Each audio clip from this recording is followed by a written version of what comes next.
से, high intensity से water जब नीचे गिर जाता है, that is known as what, that is known as cloud burst. कि थोड़े से समय में कितना पानी एक साथ नीचे गिर जाता है उसको क्लाउड बर्स्ट कहते हैं, और इसके कारण फ्लैश फ्लड भी आ जाता है। अपन देख रहे हैं उत्तराखंड वाले एरिया जो है, जहां पे बहुत सारे पर्वत है, ओरियोग्राफिक कंडीशंस के कारण क्लाउड बर्स्ट होता है बहुत ज्यादा, राइट। तो आप यहाँ पर देख रहे हैं जैसे कि एक साथ बहुत सारा पानी गिर रहा है ना, अगर आप देख पा रहे हैं तो इसको यहाँ पर देखिएगा, अभी ये देखिए कि एक साथ बहुत सारा पानी गिर रहा है, that is known as cloud burst. पर एक साथ बहुत सारा पानी गिरना अगर हम कह देंगे ये तो बहुत जनरलाइज हो जाएगा, तो हमें क्या करना पड़ेगा, हमें इसकी एक पर्टिकुलर डेफिनेशन बनानी पड़ेगी। तो हमारा जो इंडियन मेट्रोलॉजिकल डिपार्टमेंट है उसने एक डेफिनेशन बना रखी है, उस डेफिनेशन को आपको याद करना है, क्योंकि क्लाउड बर्स्ट के इंसिडेंट बहुत ज्यादा हो रहे हैं कंट्री के अंदर। ठीक है, अभी हमने देखा था 2 जुलाई आई थिंक 11th या 17th, 11th और 17th के बीच में एक मैंने क्लाउड बर्स्ट का एक और आपको बताया था। ठीक है, एक इंसिडेंट हुआ था, और अभी वापस एक और इंसिडेंट हो गया उत्तराखंड के अंदर। तो that's why this is very very important. News क्या है, over 20 people have killed in the destruction caused by the cloud burst and the flash flood in different part of the Himalaya, Himachal Pradesh and Uttarakhand. अब आप यहाँ पर देखेंगे, यहाँ पे हिमाचल प्रदेश और उत्तराखंड लिखा हुआ है। क्यों हिमाचल प्रदेश और उत्तराखंड, क्यों, क्या कभी यहाँ पर राजस्थान क्यों नहीं लिखा होता? ठीक है, कभी यहाँ पर आप देखेंगे कि भाई 2 और स्टेट्स जो हैं, ठीक है, जैसे कि मान लीजिए झारखंड क्यों नहीं लिखा होता कि झारखंड में क्लाउड बर्स्ट हुआ, राइट। इस तरह मध्य प्रदेश में क्लाउड बर्स्ट हुआ, ऐसा क्यों नहीं लिखा होता? और ये जनरल फिनोमेना अभी हम देखेंगे 20 दिन पहले भी हिमाचल प्रदेश और उत्तराखंड में हुआ था, और अभी भी हिमाचल प्रदेश और उत्तराखंड के अंदर ही हो रहा है। तो इसका क्या रीजन है, ये मैं आपको इसके अंदर बताता हूँ, right. Isolated areas in these two states have reported heavy rainfall during this time, triggering landslide and flash flood that have disrupted rail, road traffic and resulted in house and the wall collapse। ठीक है, इससे दौरान एक साथ इतना सारा पानी गिर जाएगा, आप ही सोच के देखिए तो क्या हो जाएगा, पूरे के पूरे घर बह जाएंगे, पूरे के पूरे हाउसेस बह जाएंगे, ट्रैफिक जाम होगा, रोड खराब हो जाएगी, ये सब चीजें होगा। ठीक है, ये कॉन्सिक्वेंसेज है, that is.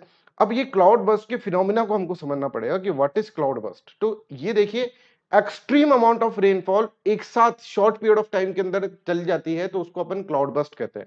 But again sir, extreme rainfall इसका कोई स्पेसिफिक क्राइटेरिया है कि नहीं है, कि कब हम कहेंगे कि एक साथ मान लीजिए बहुत तेज बारिश हुई और एक तरह थोड़ी धीरे बारिश हुई पर तेज है, राइट। तो इसको कितना, इसका क्या क्राइटेरिया होना चाहिए, ये कैसे होता है?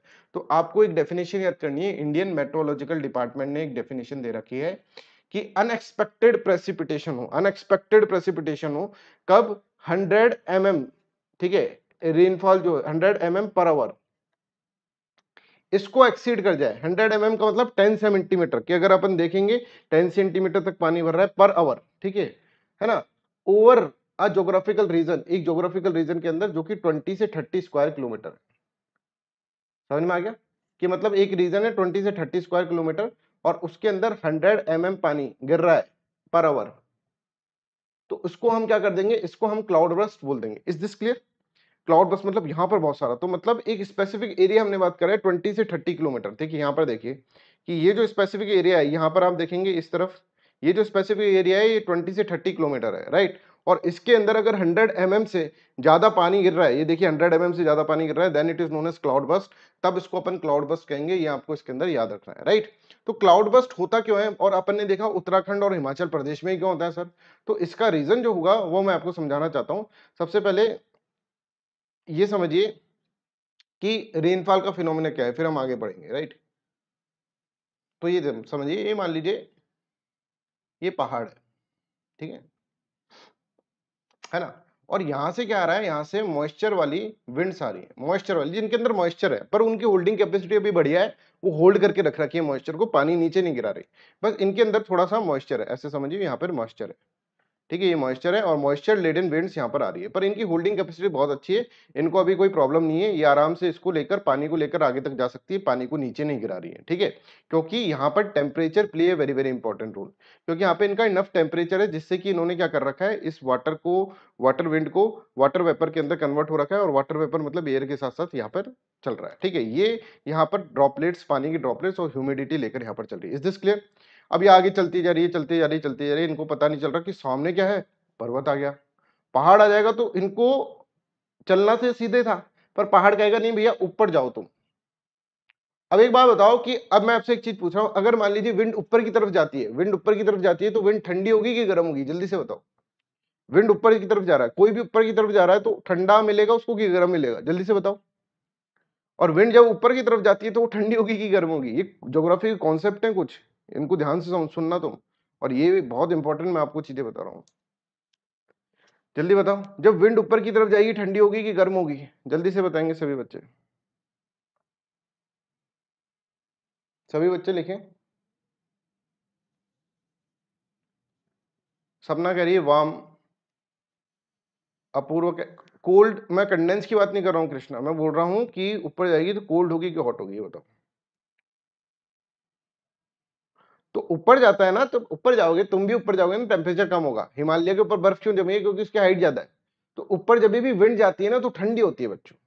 जब ऊपर जाके विंड ठंडी हो रही है तो इसकी कैपेसिटी है ना, यहाँ पर तो ये पकड़ कर रख रही है आराम से विंड, है ना, यहाँ पर विंड आराम से पकड़ के रख रखी है वाटर वेपर को कि भाई कोई दिक्कत नहीं है, तू मेरे साथ है, कोई दिक्कत नहीं है। पर ऊपर जाती रहेगी विंड तो टेम्परेचर जो होगा वो डिक्रीज होता रहेगा, और water vapour will convert into what? Into water droplets. समझ में आ रहा है? जब टेम्परेचर कम तो होता जाएगा तो कंडेंसेशन होगा, और वाटर वेपर जो होगा वो वाटर ड्रॉपलेट्स के अंदर कन्वर्ट हो जाएगा, और वाटर ड्रॉपलेट्स के अंदर कन्वर्ट हो जाएगा तो आप ये समझेंगे नीचे एकदम से रेन पड़ेगी। यहाँ पर ये क्लियर है सबको? यहाँ पे एकदम से रेन पड़ेगी। तो मैं कह रहा हूँ कि विंड ऐसे चल रही थी और इसके पास वाटर वेपर था, उसने विंड, जैसे ये वाटर वेपर है मान लीजिए, विंड ऐसे चल रही है, तो विंड ने वाटर वेपर को बोल रखा है, ये वाटर वेपर है कि भाई कोई दिक्कत नहीं है, मेरी होल्डिंग कैपेसिटी अभी ठीक ठाक है, ठीक है, तो मैं ना तेरे को छोड़ूंगी नहीं, छोड़ूंगी नहीं, छोड़ूंगी नहीं। एकदम से यहाँ पे पर्वत आ गया, ये पहाड़ आ गया, और विंड क्या है, विंड ऊपर की तरफ चल गई, यूं चढ़ गई, चढ़ गई, चढ़ गई। अब इसकी होल्डिंग कैपेसिटी कम होती जा रही है। अब ये एक टाइम ऐसा आएगा जो ये वाटर वेपर को छोड़ देगी, मतलब water vapour will convert into what? Water vapour will convert into the water droplets. Are you getting this one? तो this is how this all phenomena works. तो आप हमेशा याद रखें, जब भी विंड ऊपर की तरफ जाएगी तो उसकी वाटर होल्डिंग कैपेसिटी बच्चों डिक्रीज होती है, और वाटर होल्डिंग कैपेसिटी डिक्रीज होगी तो पानी नीचे गिरेगा। ठीक है? ठीक है सर, पानी नीचे गिरेगा, दैट इज फाइन, बट एक साथ इतना पानी कैसे गिर जाता है उसको मैं आपको बताता हूँ। देखिए अब ये देखना, बिल्कुल बहुत इंपॉर्टेंट चीज बता रहा हूँ, अगेन ऑरियोग्राफिक रेनफॉल का पैटर्न बता रहा हूँ मैं। तो यहाँ पे मान लो पहाड़ है, यहाँ पे अगर मान लीजिए पहाड़ नहीं होता तो विंड ऐसे बहती, विंड यहाँ से आती और यूं निकल जाती, ठीक है, इसको कोई इसका रुकावट नहीं था, ठीक है। बट एकदम से जैसे पहाड़ आया तो यहाँ हो गया ट्रैफिक जाम। समझ में आ रहा है? ट्रैफिक जाम हो गया, यहाँ ट्रैफिक जाम हो गया कि भाई कहाँ जाए, कहाँ जाए, कहाँ जाए, और विंड को एकदम से धक्का लगा कि ऊपर की तरफ चल जाओ, और ये ऊपर जा रही है, और नीचे वाली विंड भी ऊपर आ रही है, और सारी की सारी विंड्स जो है एक साथ यहाँ पर इकट्ठा हो जाएंगी। समझ में आ रहा है? अब बहुत सारे वाटर ड्रॉपलेट्स यहाँ पर बनेंगे, समझ में बैठ रहा है? बहुत सारे वाटर ड्रॉपलेट्स बनेंगे, पर वो वाटर ड्रॉपलेट्स भी क्या हो जाएंगे, वो वाटर ड्रॉपलेट्स भी नीचे गिरने की कोशिश करेंगे, पर यहाँ से करंट आ रहा है, वार्म करंट, तो वो उसको ऊपर ही रखेगा, और ऐसे करके बहुत सारे वाटर ड्रॉपलेट्स यहाँ पे इकट्ठे हो जाएंगे, और बहुत सारे वाटर ड्रॉपलेट्स नए बनेंगे, और यहाँ पे एकदम से क्या हो जाएगा, एकदम से ये जब करंट कम होगा, ये वार्म करंट कम होगा, सारी विंड्स ऊपर चली जाएगी, तो एकदम से पानी यहाँ पर गिरेगा, and that is known as cloud burst. मजा आ गया सर? सर बिल्कुल समझ में आ गया, एकदम से सारा का सारा पानी नीचे गिरेगा। अब बताओ, ये समझ में आ गया कॉन्सेप्ट? ज्योग्राफी का बहुत इंपॉर्टेंट कॉन्सेप्ट है, थोड़ा सा कॉम्प्लेक्स कॉन्सेप्ट है, पर इजी लैंग्वेज में समझते हैं ना तो हो जाता है। ये सबको क्लियर है? अब भाई सर उत्तराखंड के अंदर क्यों हो रही है? क्योंकि यहाँ वहां पर हिमालयाज है ना, बहुत बड़े बड़े हिमालयाज है। देखिए यहाँ पर इस तरह से देखें कि यहाँ पर है ना, यहाँ से विंड आ रही है, ठीक है, और मान लीजिए यहाँ से भी आ रही है, राइट, और यहाँ पर जाके हिमालयाज को मिले बड़े बड़े पर्वत, और यहाँ पे मिलेंगे तो ये ऊपर पहुंचेगी, और ऊपर पहुंचेगी तो फिर एक पॉइंट पे जाके ठंडी हो जाएगी, ठंडी हो जाएगी तो एक पॉइंट पे जाके ये अपना वाटर कैपेसिटी ढूंढ छोड़ देगी, और एक साथ से पानी बहुत सारा नीचे गिरेगा, that is known as what? That is known as orographic rainfall, और that is known as cloud burst.